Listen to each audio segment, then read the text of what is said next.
I'll try not to talk about it. Everyone else is talking about it. The world is talking about it. You can't turn on your television without people talking about it. And you know what it is. I don't have to say it because it's just, you don't need to hear the words for another day, like 500 times a day, and get scared and worried and huddled in your basement, afraid. Hi. You may recognize me as Vegematic, and this is the Vegematic Show. So thank you for tuning in. Well, you don't really tune in. That's kind of an old-fashioned saying, isn't it? You can tell I'm old. It's like from the TV where you would have to tune in the station, or the radio. You have to tune it in. And it's all digital now, so the great tuning is gone now. Never to be replaced. No more knobs to push. There's no more knobs to turn. I don't know what I'm gonna do with it, knobs, man. It's a scary new world. There are no knobs on radios, and there's no record players anymore. And there are, I mean, I'm afraid. I'm terrified. Everybody's so afraid. Everybody, be afraid. Come on. Join the club. Come on. Everybody be afraid.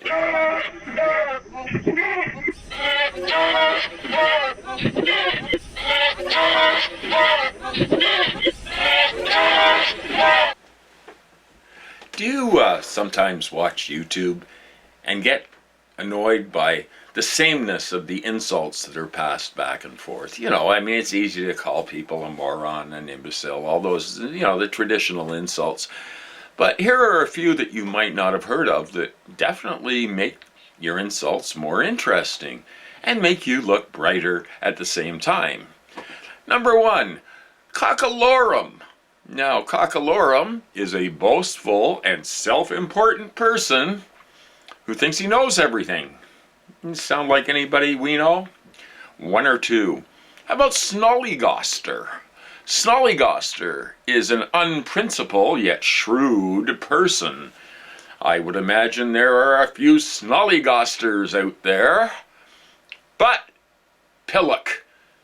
Yes, you are a pillock, who is simply a very stupid person. As in, Donald Trump is a pillock and a cockalorum. Maybe not quite a snollygoster. What about Mumpsimus? A Mumpsimus is a stubborn person who insists they're correct even after being proven wrong. Now, how many Mumpsimus people do you know? Lots of them, I'll bet. And last but not least, the hobbledehoy. That is a gawky, awkward young man. Or I guess it could apply to women too, since some of them are historical insults that are no longer in use. I don't know why people are all starting sentences with the word so. You notice this? You answer any question on TV. So, I'm an expert. Instead, I don't think we should say that. I think we should go back to the way it was, in the 30s and 40s. And nobody goes, say, anymore. I think we should bring back say. Like, say, aren't you the guy? Yeah, say, I saw you. It's just something a little more interesting to do with the English language. To deal with your boredom while you climb the walls during your lockdown. Thought I'd put that out there for my friends. So, don't be a cockalorum, or a snollygoster, or a pillock, or a lickspittle. Oh, a lickspittle, there's another one. A lickspittle is the same as a brown noser, and somebody who kisses ass, right? So that's another one you can use. Why, you lickspittle, you. And if you say it like spittle, you kind of can't help but spread that virus thing around, so you better not use lickspittle. Will we ever recover not from the pandemic, but will we ever recover from having our rights taken away and getting used to being restricted in our movements and ordered this way and that way and tracked and classified and droned? I tell you, it's a nightmare, man. It's all coming true. If I'd been 20 years old and written this whole thing as a horror story, I couldn't have actually done it justice, because everybody is so afraid and so accepting of having their rights taken away that it's frightening. It's terribly frightening.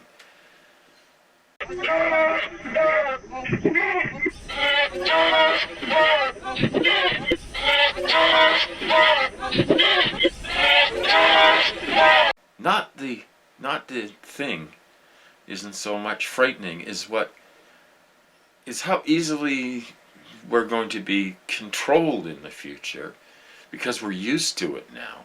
And they pass all these laws. I mean, down in Mordor there in the States, they're passing all kinds of crazy things, just asking to violate the Constitution and to just arrest anybody with no charges, with nothing, just disappeared into the night. You think it couldn't happen in America? I don't know. I used to think that it wouldn't be possible in a first world country, you know, or that had a proud democratic. Oh, wait a minute. I'm thinking back to the founding. And I guess we can't take anything for granted anymore. We can't take the world for granted in any way. This life, what is it? You're born, you grow up, you conform or you don't, and then you die. Hey, that's really all there is to it. It's, best to just take it a day at a time, to stop worrying, to find solace where you can, and to, I don't know. Sometimes I feel like I knew this was all going to come to pass. I knew it. Not specifically the way it has come to pass, but just the overall global nightmare. And this is just the beginning. This is just the beginning of all kinds of things that are coming down the pipe. It's no joke. People are ignoring climate change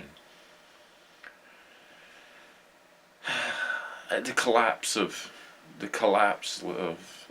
the economy was so rapid and so quick and done under cover of darkness, in a sense, and people wouldn't have accepted a 30 or 35% unemployment rate if they'd just done it by having the economy collapse.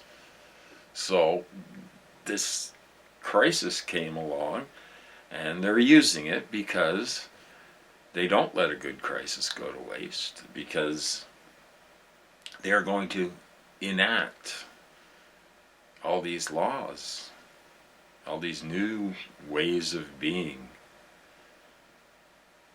So they knew the economy was going to collapse anyway.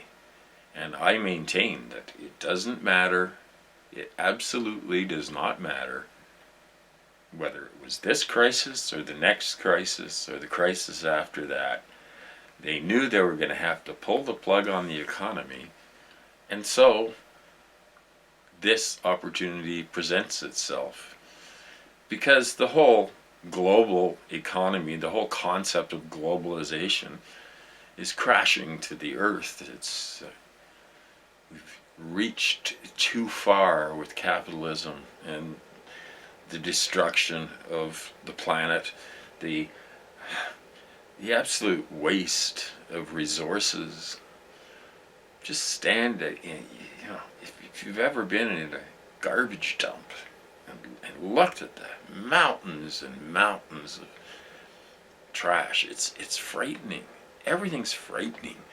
But I guess, life has always been frightening on some level or another, and perhaps we in the West were kind of spoiled over the last maybe, I don't know, 60 or 70 years, and we got worse and worse and worse, and it was a gradual worsening, a gradual removal of rights by stealth, creeping along, gradual transfer of wealth upwards, always upwards, never share it.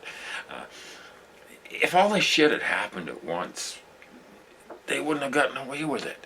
But because it's been gradual, now we get to the point where there's a crisis, and what do? They utilize it. And they are going to utilize it to shut down civil liberties. It's pretty hard to protest if you're isolated in your home. And I think that's partially by design.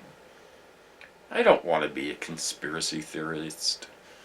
Of course, there are weird and strange things in the world, and probably you wouldn't want to know about most of the things that really go on in the world, because it would probably, you wouldn't be able to sleep ever again. The value of human and animal life on this planet, the value of life is nothing for the ones who control things. This big heist, take it to the top. And I think it's kind of also an experiment to see how far along they can push us. How far they can go, and how far they can go in keeping those restrictions in place after this crisis has passed. And if you don't think they'll do it, look what they did with the Patriot Act. It's still around, isn't it? After all these years, the crisis passed a long time ago, but never let a good crisis go to waste. And now that it's legal to surveil everybody, to track you everywhere you go, to call down fire from the sky on anybody that they don't like, from somebody sitting thousands of miles away, operating a drone and thinking it's a video game, but it's a vicious game where people's lives end up destroyed, kids maimed, all that good stuff. But it's clean, for these people that operate the drones. You're sitting in a nice air-conditioned place somewhere underground in New Mexico or wherever the hell they control these things from. And you don't care about Mohammed and his family and his sisters and his elderly mother and his children. You don't care, because it's on the other side of the world. What's it to you? It's just another human being, right?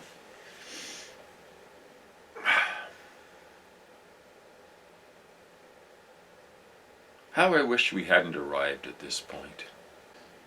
And really, honestly, ever since the 1970s turned into the 1980s, it's been a steady downhill plunge. We're broken. As a species, we're broken. As individuals, we're broken. And in a world full of broken people, it's hard to find those who can heal that brokenness. They can say, "Buck up, old chum. It's not that bad." But it is that bad. And we're all feeling it. The fear, the pain. All of us. Anyway, that's it for this week. A day late and a dollar short as usual. But please, if you haven't yet subscribed, it doesn't cost anything. You know, I gain something. Of course, there's nothing you gain out of it except getting my videos every week, or every week and a day, or however long it takes me between videos to get off my lazy ass and decide to actually do something with my time. That's, well, it is kind of a waste of time, isn't it? Everything's a waste of time these days.